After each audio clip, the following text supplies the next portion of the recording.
24, 3 até 12. Nós vamos ministrar essa palavra e 8h30, com certeza, nós estaremos finalizando para que possamos cear. Estando assentado no Monte das Oliveiras, chegaram-se a ele os seus discípulos em particular, dizendo: Dize-nos, quando serão essas coisas? E que sinal haverá da tua vinda e do fim do mundo? Foi a pergunta dos discípulos de Jesus. Que sinal haverá da tua vinda e do fim do mundo? Nós vamos falar algumas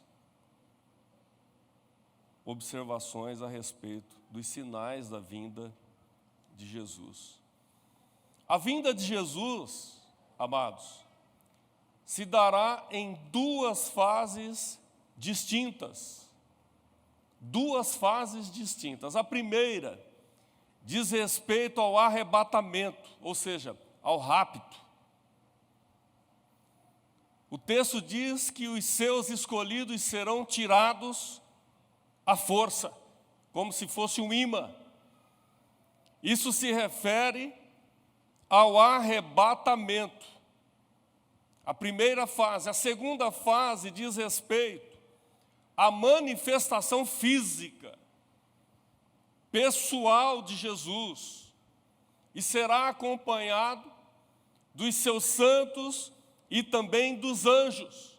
Duas fases. A primeira, o arrebatamento; a segunda, a manifestação física, pessoal de Cristo, porém acompanhado dos seus santos e os seus anjos.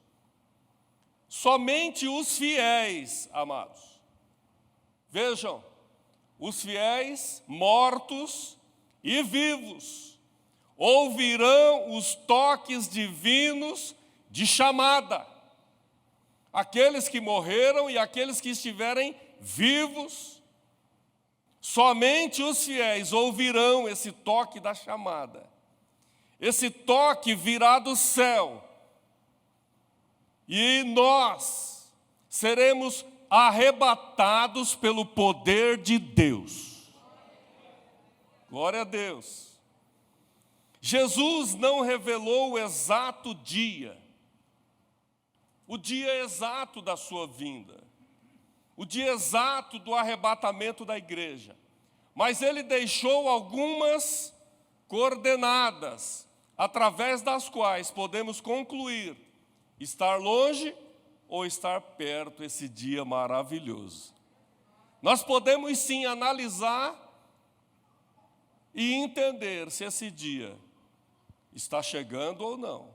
Então, os sinais que o texto de Mateus descreve não são tão fenomenais, pois a humanidade, o ser humano, as nações, sempre nós tivemos esses sinais, desde o início.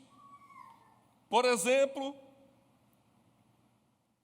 o insurgimento de nações contra nações.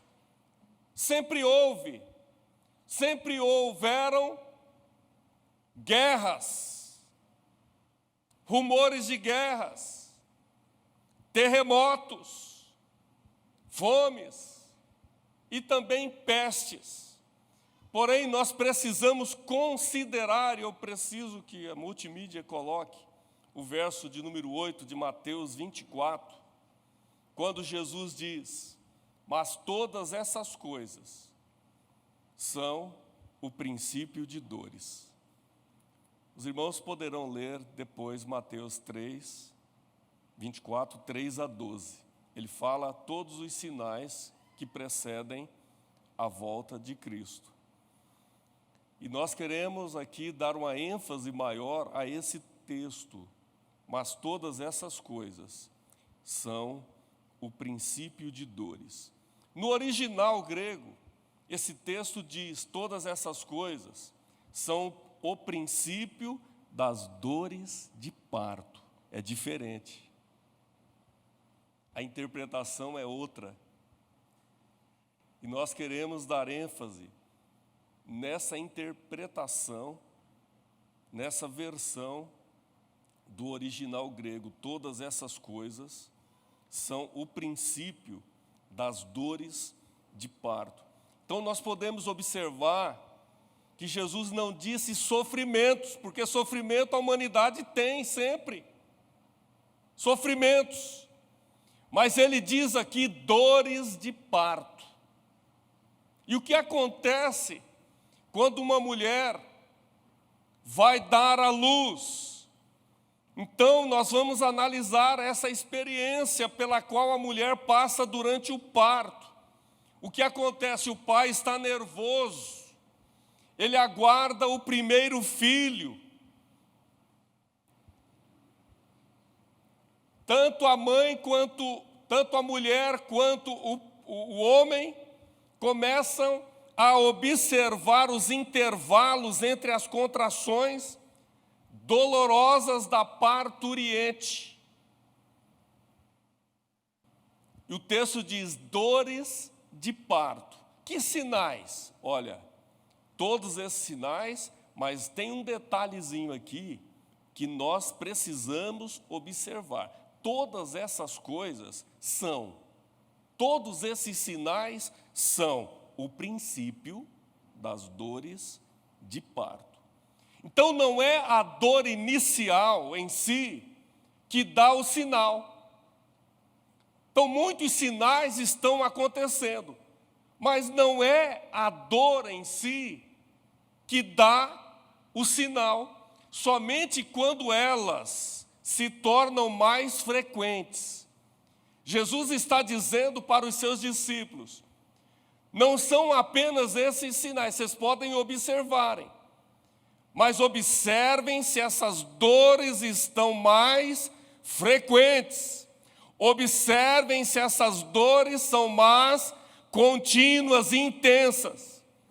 Quando as dores são mais frequentes, elas são mais intensas e contínuas, a mulher sabe que o bebê está prestes a nascer. Está prestes a nascer. Então, precisamos notar que a simples presença no mundo desses 7 tipos de eventos, vacinados por Cristo, não significava que Jesus estava às portas. Tanto é que ele disse lá atrás, para os seus discípulos, há mais de 2000 anos. E ainda não aconteceu o arrebatamento da igreja. Mas ele disse, observem esses sinais. Os discípulos deveriam observar a frequência desses eventos. Há pessoas que dizem, é a evolução tecnológica, mas o Senhor já disse que a ciência se multiplicaria.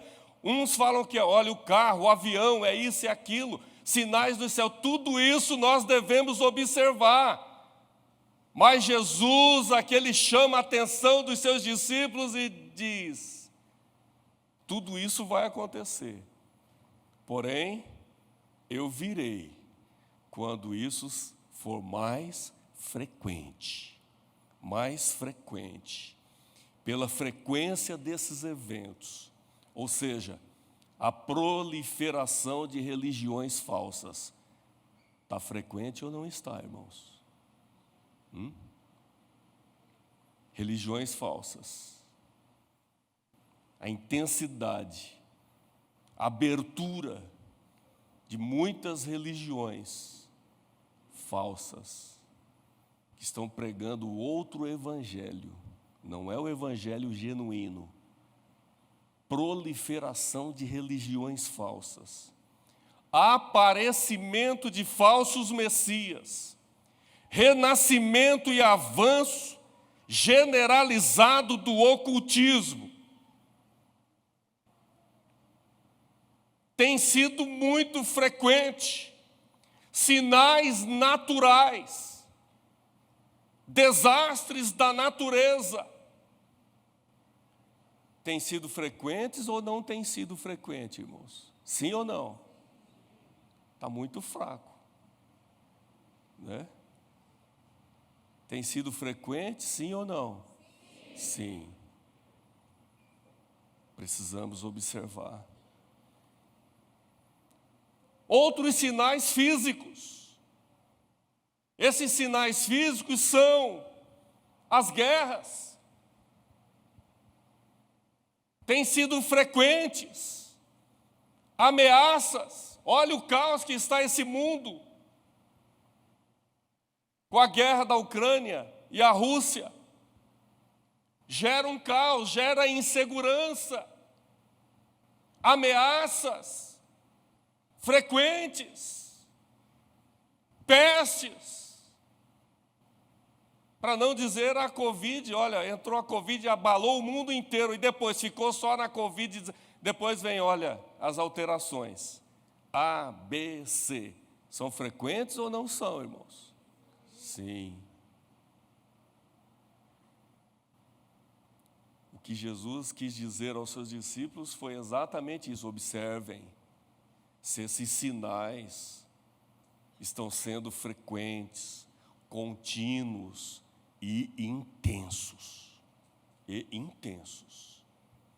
Terremotos e etc. O que isso nos mostra?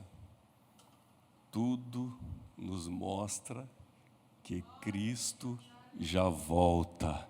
Breve Jesus voltará.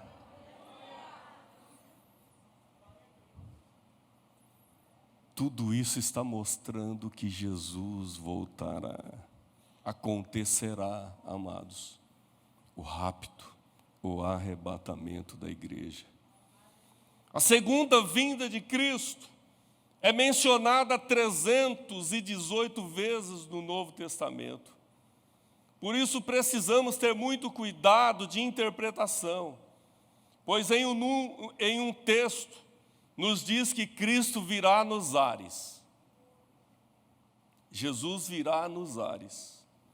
Em outro texto, ele diz que Jesus pisará o Monte das Oliveiras.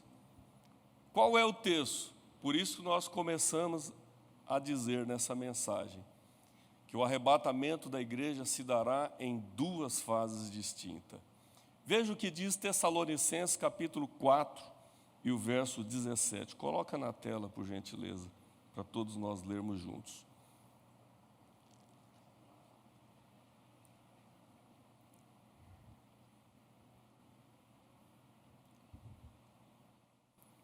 Depois nós, os que ficarmos vivos, seremos arrebatados juntamente com eles nas nuvens, a encontrar o Senhor aonde?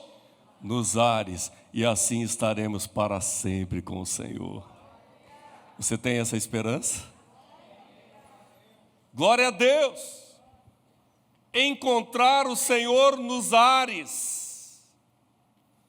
Porém, há outro texto em Apocalipse, capítulo 1 e o verso de número 7. Por gentileza, Apocalipse, capítulo 1 e o verso de número 7. Eis que vem com as nuvens, e todo olho verá, até mesmo os que traspassaram, e todas as tribos da terra se lamentarão sobre ele. Sim, amém. Esse é um outro texto que diz que todo olho verá. É a segunda fase da vinda de Cristo. Então o arrebatamento é um mistério. Coloque, por gentileza, também em primeira carta de Paulo aos Coríntios, capítulo 15, o verso 51 e o verso 52. Por gentileza. Eis aqui vos digo um mistério. Na verdade, nem todos dormiremos, mas todos seremos transformados. Verso 52. Num momento, num abrir e fechar de olhos, ante o toque da última trombeta, porque a trombeta soará e os mortos ressuscitarão incorruptíveis e nós seremos transformados. Glória a Deus.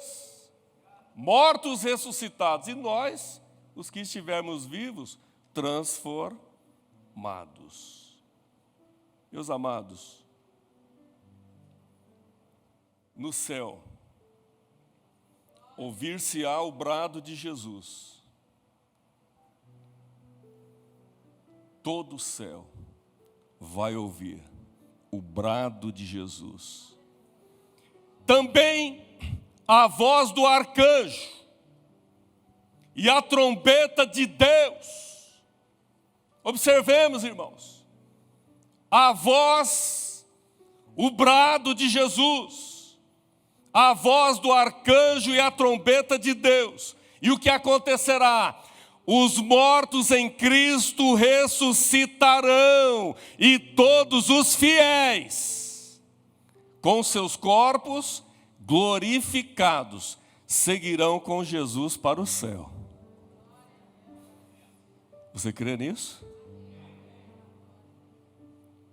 É isso que vai acontecer no arrebatamento. Jesus virá então até as nuvens. Seus pés não tocam o solo. Ele vem, não toca os seus pés ao solo. Ele vem até as nuvens. Tocar no solo ocorrerá mais tarde, quando ele se revelar publicamente, descendo sobre o Monte das Oliveiras, lá em Jerusalém. Aí ele vem para estabelecer o reino milenial e salvar o povo judeu, que havia rejeitado, ou que rejeitou. É uma outra mensagem. É uma outra mensagem. Então, nos ares, ocorrerá o encontro de Jesus com a sua igreja, para nunca mais haver separação, amados. Encontraremos o Senhor nos ares e nunca mais haverá separação entre a igreja, entre seu povo e o Senhor Jesus. Glória a Deus. Então, por ocasião do arrebatamento, na terra ocorrerá a ressurreição dos mortos justos, bem como a transformação dos vivos justos.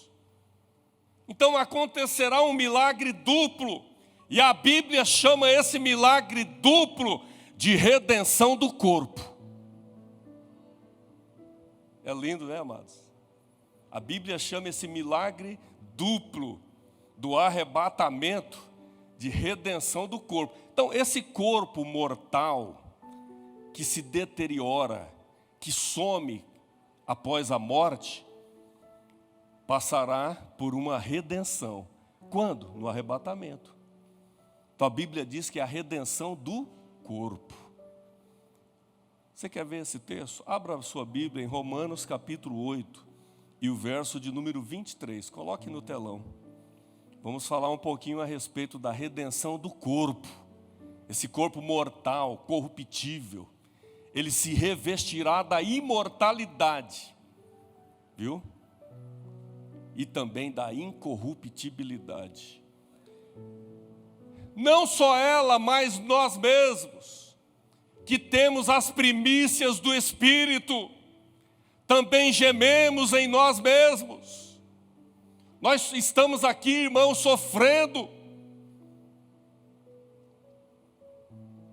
gemendo por causa do pecado, mas estamos esperando o quê? A adoção, a saber, a redenção do nosso corpo.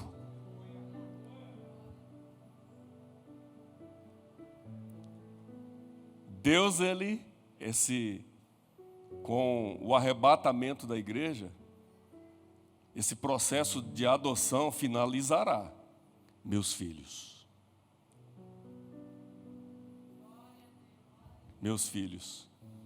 Ele dirá naquele dia: vinde benditos de meu Pai, possuí por herança o reino que foi proposto antes da fundação do mundo. Tome posse da minha herança. Ele vai apresentar a noiva ao seu pai, a sua noiva ao seu pai. Porém, precisamos passar pela redenção do corpo, porque no céu não entra pecado. Corpos serão transformados em um corpo glorioso. A ressurreição é a prova de que os que morrem não deixam de existir. Morremos aqui fisicamente, mas é o corpo. Aquele ser continua a existir. Há teologias por aí dizendo, não, morreu, acabou. É antibíblica. Ressurreição só pode ser de quem existe. Não há possibilidade de ressurgir, de ressuscitar alguém que não existe. A pessoa existe. Se Deus tivesse de recriar para ressuscitar, isso neutralizaria a base da recompensa. Por que a ressurreição? Redenção do corpo. E depois a recompensa. A recompensa por quê? Porque você dignificou, porque você aceitou a Cristo, o projeto de Deus que é Cristo. Passaremos 7 anos nas bodas do Cordeiro, em que nós cearemos juntos, e Ele servirá a sua noiva. Cearemos com Ele, e Ele também dará a recompensa a cada um. Vale a pena, amados. Vale a pena seguir a Cristo. Vale a pena seguir com fé, porque Ele nos recompensará. Glória a Deus. Haverá então, olha o arrebatamento, em 2 fases, agora haverá também 2 ressurreições. A dos justos e a dos ímpios. A dos ímpios será depois do julgamento do grande trono branco, ou seja, após o milênio. Os ímpios ficarão, não serão ressuscitados, tá? Vou repetir aqui, haverá 2 ressurreições. As dos justos, que será no arrebatamento da igreja, e dos ímpios será após o julgamento do grande trono branco. E haverá um intervalo de 1000 anos entre ambas. Vejamos o texto de João 5 e o verso de número 28. Coloque aí para a igreja, para todos nós lermos.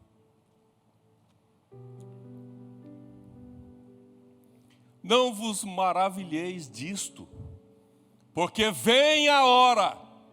Essas palavras não são de homem qualquer, é do próprio Jesus, irmãos.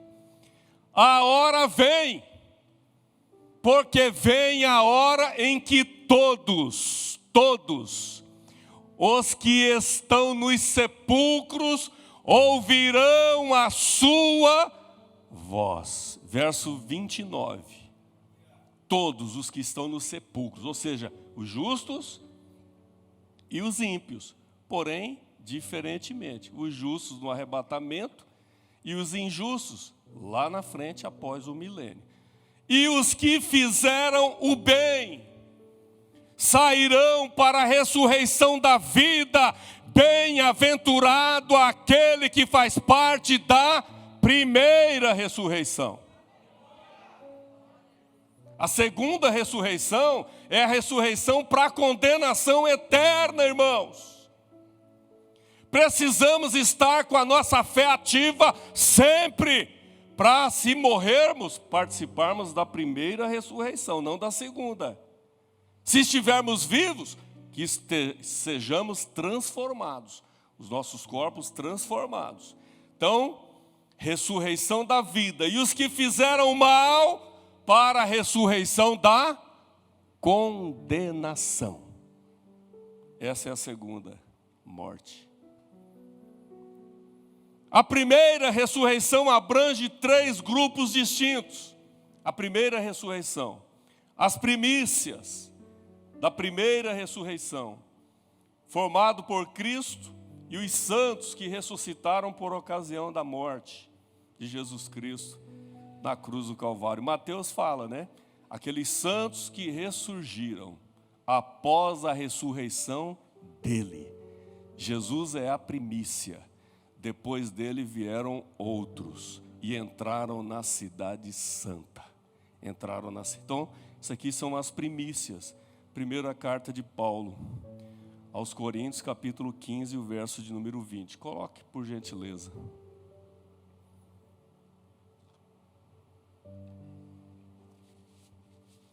Mas, de fato, Cristo ressuscitou dentre os mortos.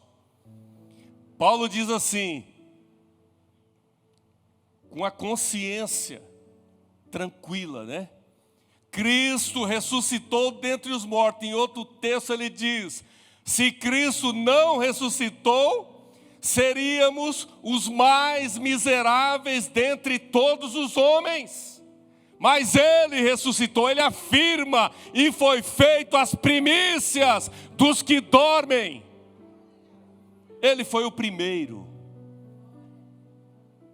E nós faremos parte da colheita geral da ressurreição, formado pelos santos, que vão ressuscitar no momento do arrebatamento.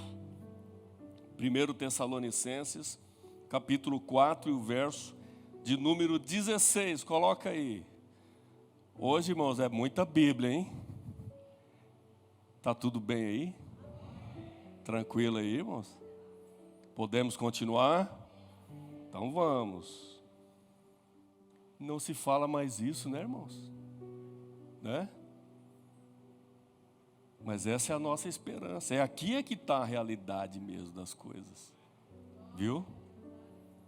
Todas as outras coisas são passageiras. Aqui são eternas. 4:16.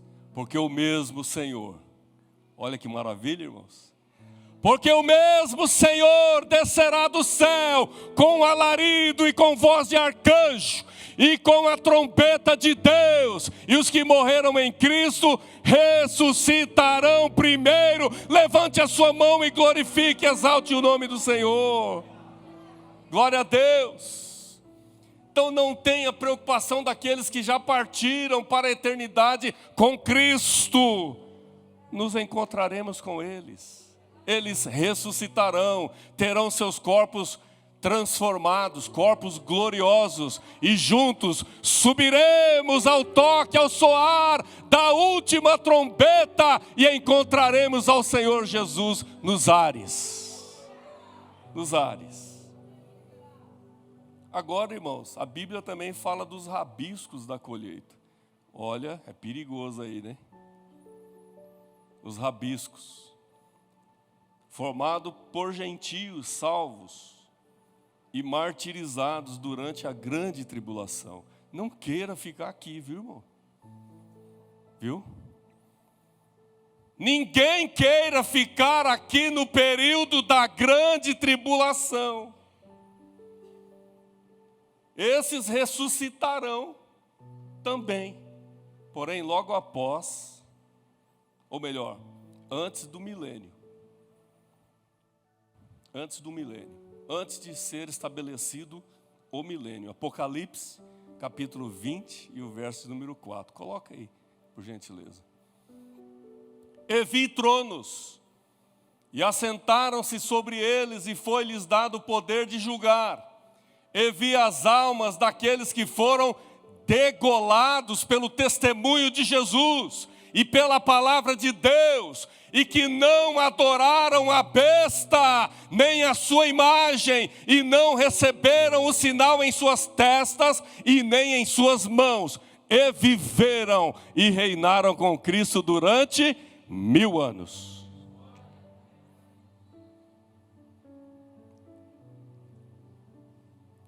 Esses são os rabiscos. Nós já estamos sendo informados, não precisamos participar disso, né?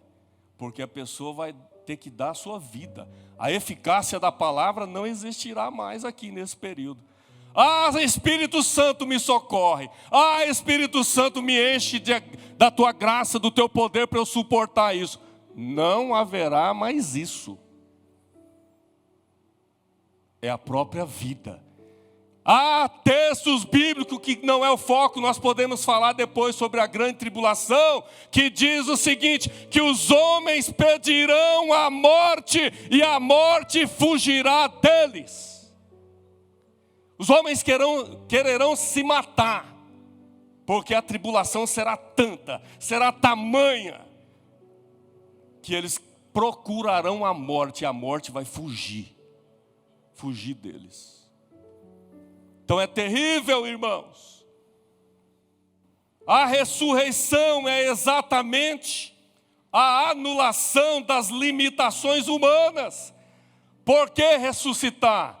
Porque as limitações humanas serão anuladas. Não estaremos mais sujeitos a essas coisas aqui terrenas. De que forma, pastor? Pela comunicação da vida eterna que emana da pessoa de nosso Senhor e Salvador Jesus Cristo, que é a própria vida. Ele faz questão, ele quer dar a vida eterna que emana dele próprio. Ele quer dar a cada um de nós. Ele quer dar a cada um de nós para que vivamos eternamente com Ele. Por isso a ressurreição e a redenção do corpo. Mas haverá a redenção da alma e também a redenção da terra. É outro texto também, é outro tema, que é outra mensagem. A igreja fiel, irmãos, será arrebatada quando? Antes da grande tribulação, que é denominada na Bíblia de ira futura. O que é a grande tribulação? É a ira de Deus sobre a humanidade. E o texto fala da ira futura. Abra sua Bíblia em 1 Tessalonicenses, capítulo 1, e o verso de número 10. E nós encerraremos a mensagem devido à ceia, né? Vamos cear.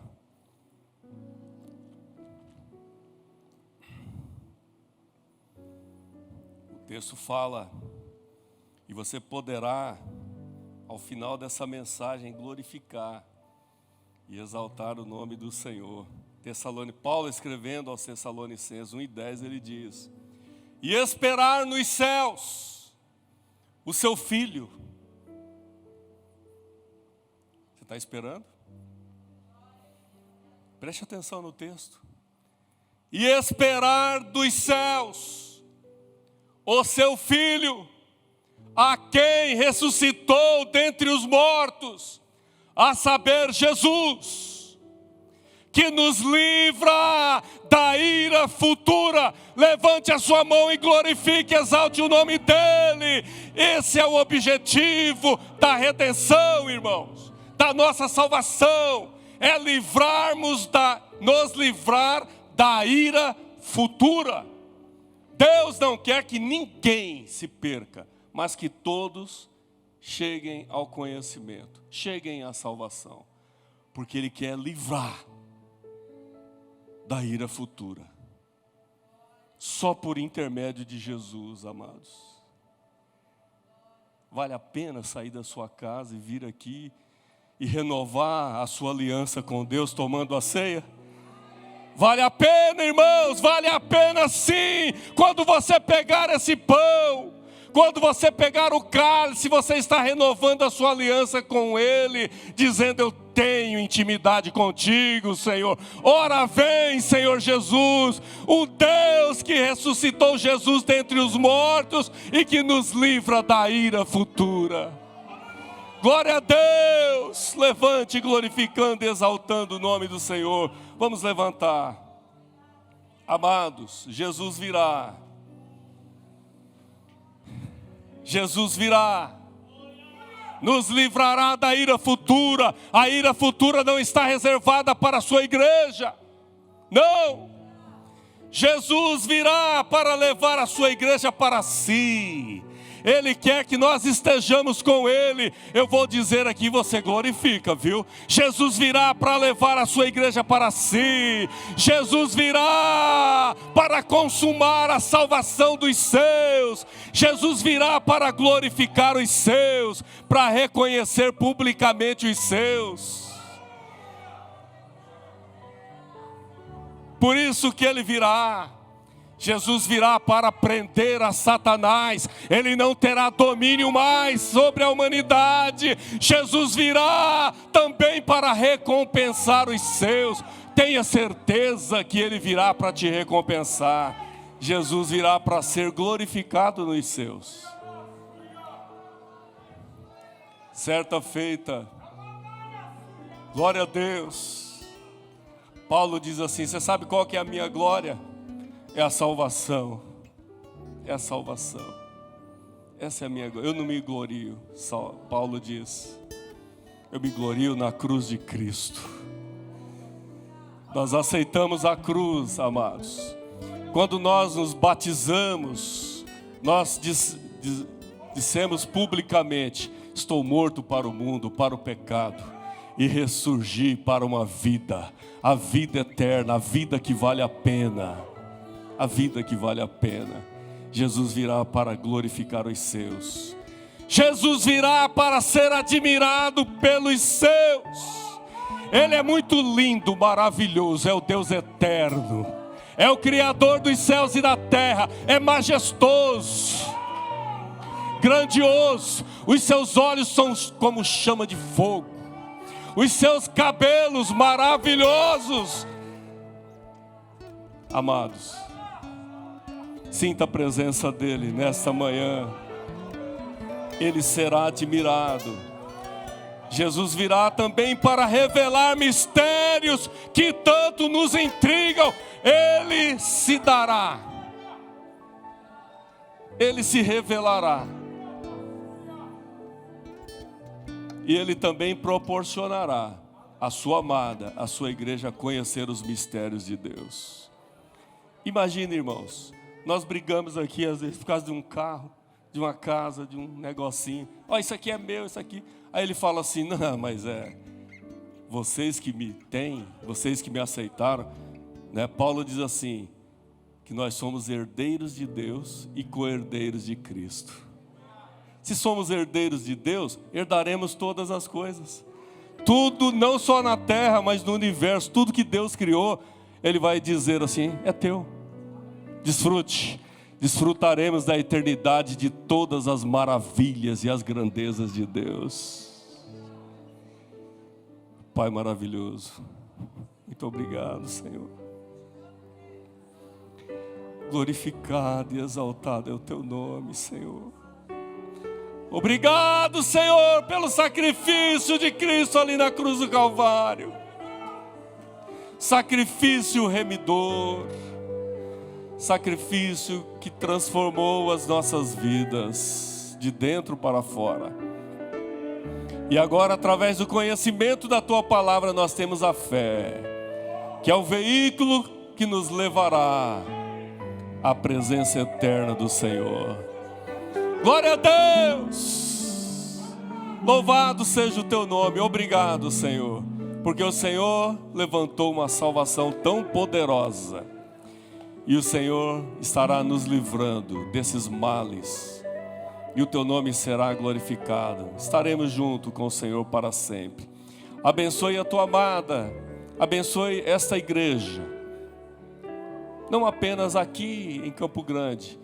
A igreja, o organismo vivo, que está aqui na face da terra, que foram comprados, remidos pelo sangue de Jesus. Que essa esperança jamais morra em nossas vidas. Nós possamos honrar e dignificar o Teu nome. Que cada um dos Teus filhos possam participar da ceia com alegria. Não por obrigação, porque desceram as águas, não. Porque entenderam o projeto de Deus para as suas vidas, que é a comunhão. O Senhor não abre mão da nossa comunhão contigo. Não abre mão. Então abençoe cada um dos Teus filhos. Renova as esperanças e dê saúde física, emocional e espiritual aos teus filhos. É o nosso clamor, é a nossa oração, e fazemos em nome de Jesus. Podem dizer amém? Amém. Deus os abençoe.